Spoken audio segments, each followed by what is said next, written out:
Mən 43 yaşında xanım xəstəmiz 4 ay öncə bir sol buç çanaq oynağından əməliyyat eləmişik. Əməliyyat eləmə səbəbimiz də sol buç çanaq oynağının displastik koksartrozu idi, yəni çanaqda yeyilmə var idi.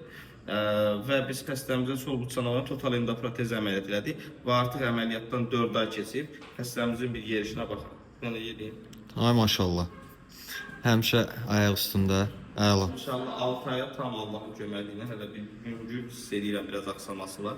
6 aya da tam keçəcək. 6 ay şey var. Doktor, xanımızın yaşı gəncdir. 43 yaşında.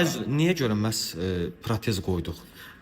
Deməli, diz protezi ilə bu çanaq endoprotezinin fərqlidir. Diz protezində çalışır maksimum dərəcədə nə qədər gec əməliyyat eləsək xəstələrin o qədər xeyrinədir. Bu çanaq endoprotez əməliyyatı biraz fərqlidir. Əgər bu çanaq endoprotezdə displastik koksartroz, yəni tamamilə yeyilmə və çanaq sümüyü ilə buç sümüyü bir-birinə dirənibsə, bunun artıq əməliyyatdan başqa çarəsi yoxdur və bu ağrılar keçə bilmir. Yaş 18-i keçibsə artıq, yəni yekun olubsa, istənilən bir yaş dövründə əməliyyat eləmək olar. Allah şəfanızı versin. Bir dənə xırda olaraq bir şey soruşmaq istəyirəm. Bax sizdə şikayətlər nə idi ana?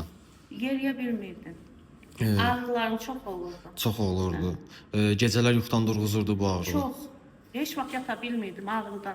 Körülmək olmurdu. Bax bu əməliyyatdan qorxanlara nə demək istəyirsiniz? Artıq 4 ayda əməliyyat olmusunuz. Heç vaxt qorxmasınlar.